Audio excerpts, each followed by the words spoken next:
Hi everyone, welcome back to Crafting at Whimsy Wonderland. My name is Stacy. I've got a home decor project I'm going to do today, and I'm going to be using up one of these signs that I got, oh geez, I guess last summer, end of last summer, on clearance at Michael's in those $4 grab bags. I got, I think, 6 of these in one bag, so this didn't cost me very much at all, less than $1. And then I've got this windmill wind chime from the Dollar Tree, and this is going to become the O, and I'm going to be writing home in there. And so the first thing I need to do, I removed the hanger chain from the windmill, and I need to remove the tag. And they have these windmills in 2 different styles and 2 different colors. So they have this kind of, like, I think they're trying to make it look like a patinaed copper. It's kind of that seafoamy green blue color. And then they have this metal that's been dry brushed with black. So they have them as a wind chime with the bell on them. But they also have them with a welcome sign on the bottom. And I'm thinking for removing the things I need to remove, that this is going to be the easier one. It's just to remove that bell. So I'm going to opt for working on this style of the windmill. So what I need to try to do is remove this little circle that holds the bell on, and I need to remove the bell. So I've got some good heavy duty pliers here, heavier than I need for removing the bell part. So I'm going to take that off, and I'll save it to use in another project. But what I need to do is get off this little circle here where the bell was attached, and it looks like it's just lightly spot welded on the back. So hopefully I can get it off without destroying the frame, like the stand of the windmill. Oh, pulled off pretty darn easy. That came off a lot easier than I thought it was going to. The next thing I probably should do is get this sign painted. I'm going to leave the wood just the way it is, but I need to get rid of the writing inside. Okay, I'm going to be using the Waverly Inspirations chalk paint that you get at Walmart in the color white. I'm just going to pour a little glob onto my project, and I just have this little chalk paint brush. I got this brush at Walmart in the paint department, not in the craft section. I have this sign as well, also from the Michael's clearance bags. I think I got 3 of these. And so most of these signs cost me around $1. This one is made out of press board, like high density press board, so I'm a little worried about it. And these lines are actually painted on, so we're going to just go ahead and paint this. And I'd like for this one to stand long ways and go H-O-M-E, but I'm just not sure how that's going to work yet. So you're kind of getting a 2 for a shot here.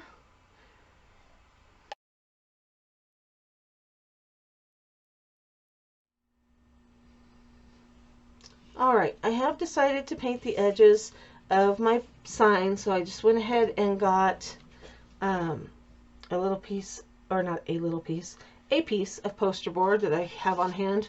It came from the Dollar Tree, and I'm just putting it under here to protect my surface, and I'm just going to go ahead and seal in these edges since it is chipboard and the edges are exposed. So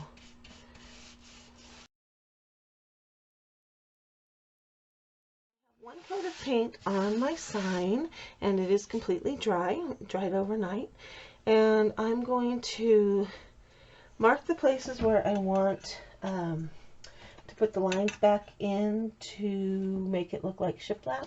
My quilting ruler out, and it's almost the width of what I'm making my lines. So I'm just going to draw a light pencil mark.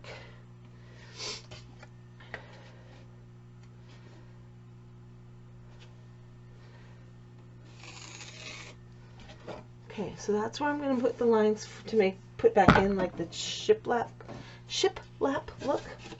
And I've got some Waverly chalk paint in Elephant. Just have a little bottle of that. And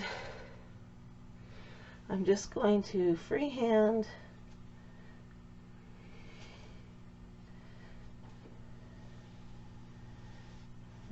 have the shiplap cuts. I'm not trying to make it look perfect. I don't want it to be perfect. I want it to be rustic. While that other board is drying, I'm going to do some work on this one. So I've got my palette here, and I've got my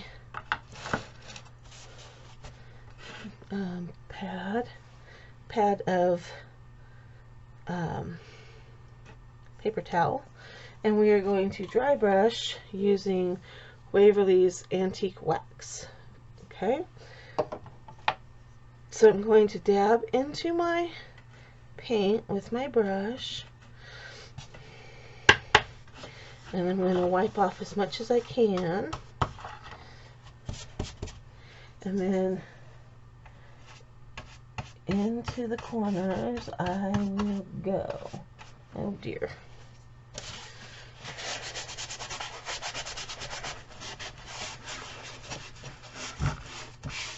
I think I'm going to need my smaller brush. Okay, so I got a smaller brush so I can get into the corners a little better, and I'm just going to really dab into the corners for a second. I'm just dry brushing because I want there to be a definite line around the edge, just so it looks like it's shadowed and faded in there.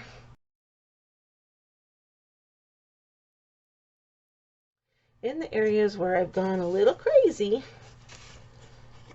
because it happens,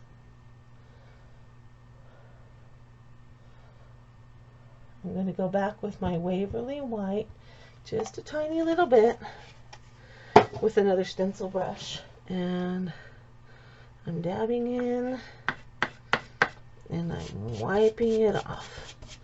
I'm wiping it off on top of the brown so that it kind of tints it just a little, and I'm going to attempt to lighten this up without totally messing it up.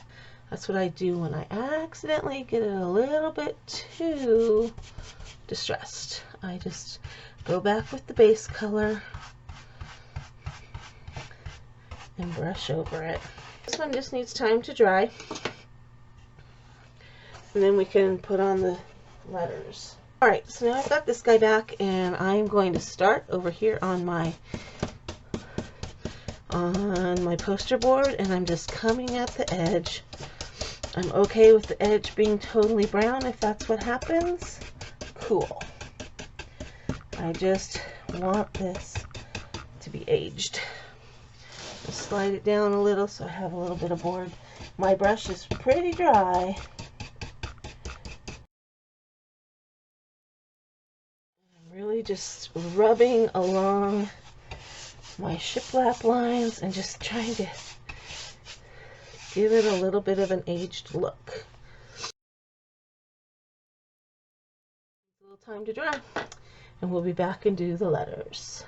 Alright, for this sign, I didn't like the windmill being on its frame, you know, the little triangular frame. And so I popped the middle button off and pulled this off. And then I went and only one side of each of the blades is welded down to the frame.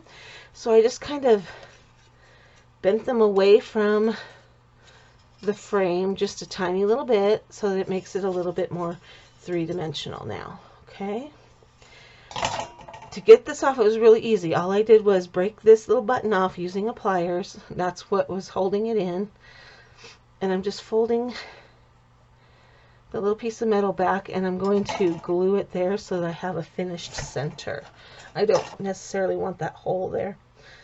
So this will get glued back on using E6000. Now I'm going to be spelling out the word home, and I'm thinking kind of cursive E would look really cool. And so I'm going to make a decal. It's going to have this in it though. I kind of want to stencil it on. I'm going to ponder that. But this will be the O, and it will be a little more three-dimensional than I had planned. So that's where I'm at right now, and I'll be back as soon as I have decided if I'm doing a stencil and if I've cut that, or if I'm going to use vinyl lettering. So I'll be back in a bit. Okay, I'm back. I've cut a stencil. What I've used is just some cheap contact paper from the Dollar Tree, and I cut it out on my vinyl cutter, and I left the letters, and I'm just using the background, so I've cut my letters apart so that the windmill can be the O, and I've got an H and an M and an E. Now I'm going to peel these and stick them down, and I'm going to leave my windmill on there for placement for right now. What I did is I measured the height of my letter, the tallest letter, and I figured out where that letter needs to rest so that there's going to be an equal margin at the top and the bottom. So I'm going to peel the backing off of the contact paper, and I'm going to stick it down. Now, cutting a stencil this way, it adheres, and as long as you don't leave it on for a super long time, it's going to peel right back off, and that should help keep the paint from bleeding under. I haven't stenciled anything in a while, but I have a couple of sneaky little tricks to show you. Okay, so this is the H, and it needs to balance out on this bottom line, and I've got a little mark over here where it kind of needs to start. You can't really see that mark, it's just a little dab of a mark right there. Now I haven't thrown any of my scraps away yet because I still need to get the center out for the E and the center out for this loop of the H. But I am just going to... They're a little tricky when you're using a scripty font like this. The stencil piece wants to stick to everything but what it's supposed to. So I'm just trying to get it down where it's not stretched.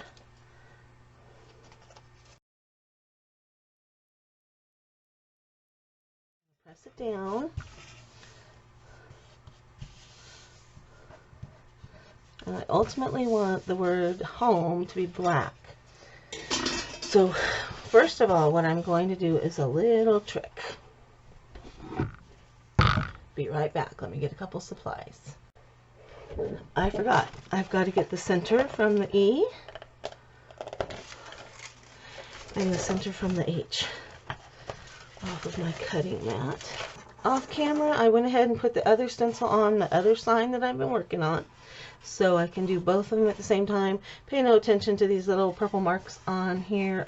I've got my palette, and I'm going to put a little bit of paint, and I'm using the white paint right now that I painted the base coat with. I've got my paper towels handy just in case. And I'm going to use my stencil brush. I got it at Michael's. Came in a set. I'm dabbing into the paint, and I'm going to stencil over the top of my letters with the original color of my board. This is going to help seal in the stencil and hopefully keep it from bleeding. I'm going to do the same thing. Go over it with my white paint. If you don't have a cutting machine like a Cricut or a Silhouette or a Scan and Cut or something you can cut vinyl with, you can buy letter stencils already pre-cut. Walmart has a pretty nice selection of them, and so did Hobby Lobby today when I went back.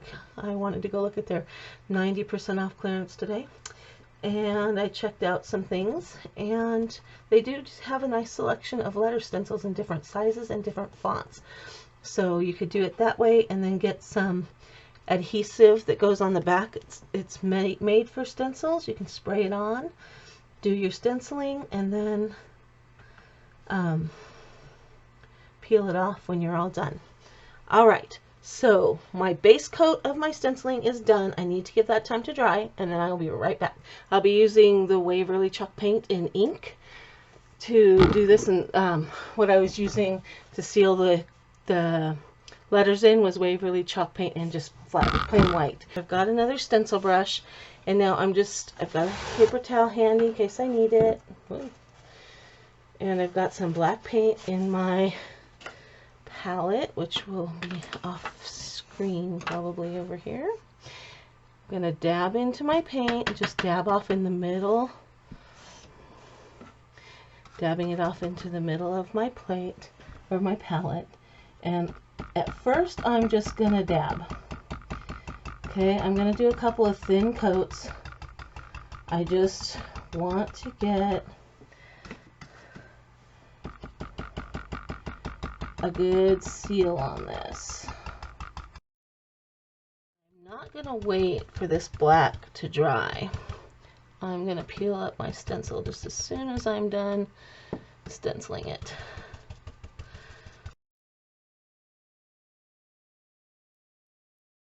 Lettering is done. I'm going to very carefully, very slowly, make sure you have a trash can standing by.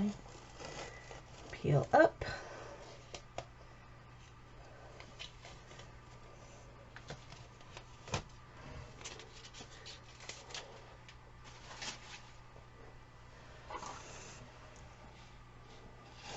The centers are a little bit harder. I think I might have just messed it up.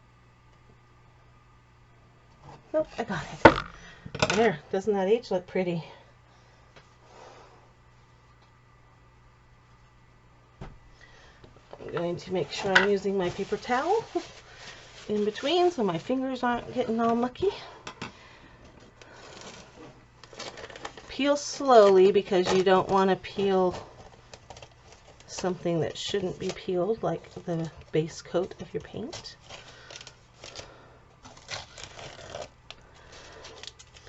Oh, I missed a little spot right there, but I think that'll be okay because it's rustic looking.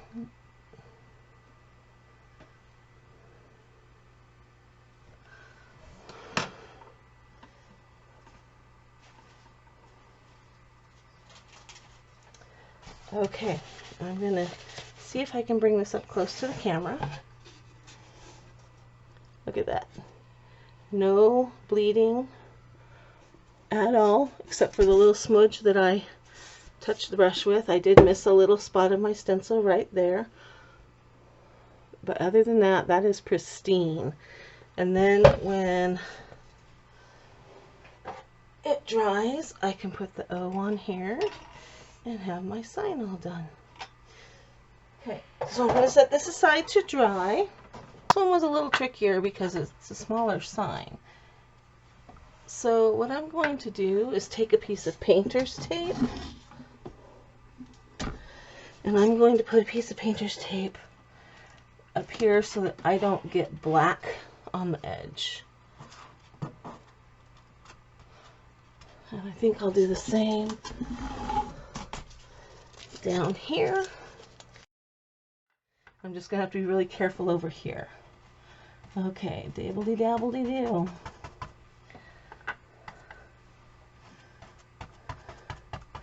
I'm a little nervous about these cracks. Be interesting to see what happens. Where the letter has a crack in it, I'm trying to go very straight up and down so that I don't bleed it out.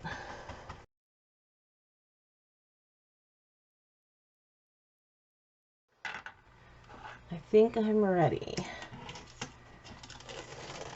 Oh, I had a little bleeding spot.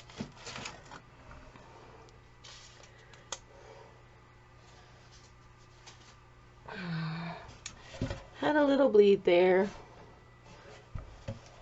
Had a little bleed in my sealing part too. This board was textured, the other board was not, so that could be why.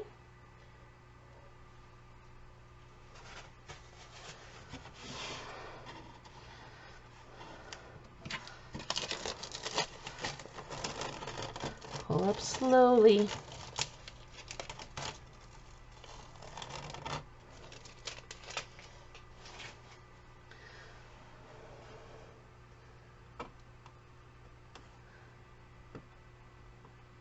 Okay, I had a couple bleeds on that one. A little missed spot right there, but I think that just kind of adds to the farmhouse look of it. I missed a little spot there as well. I had a bleed there and a bleed there. This bleed here was because of the crack. And then I had a couple bleeds over here on the H. But I can touch those up, and I had a bleed here of the white that I sealed with. After it got wet, the paint on it blistered up a little bit, and I didn't notice it. So that's what that is, but I think I can touch those up and it will be fine. And then once it's dry, I can put in my windmill and I'll have home that way. Okay. All right, I need to give these stencils some time to dry, and I'll be back with the next part. All right, the lettering is just about dry. I'm going to leave it like it is. I'm okay with it. And I'm going to go ahead and glue down my windmills. And after I get that done, then I'll decide what I want to do with this. I'm not quite sure yet, so I'm just going to go ahead and finish up this video, and then I'll figure out how to touch that up because of all the distressing on it. I might just see if I can sand it off just a tiny little bit. That might be just enough. Oh yeah, that's working nicely for this. This is where the white bled through. I'm not going to really worry about the little bleeds on the stencil. I'm just not. I can sand them off to make them a little lighter, which I will do as the paint cures, but right now I want to get these glued on. So the Dollar Tree had two windmills. They had this kind of greenish patinaed one, and they have the black. Both just silver metal. This one has kind of a like a copper patina on it, and this one's just dry brushed with black. So I'm going to try one of each. I'm going to put the kind of greeny blue one on this one, and the way I'm going to do that, I think I want it to sit this way to where the two paddles go along the line and then it kind of makes an X. So I'm going to put a little bit of E6000 and hot glue behind each one of these petals to glue it down. Now E6000 is the permanent hold, and the hot glue will keep it will hold it in place while the glue cures. I did have to bend these a little bit. The ring wasn't flat, so I just bent it so that it would stay in place.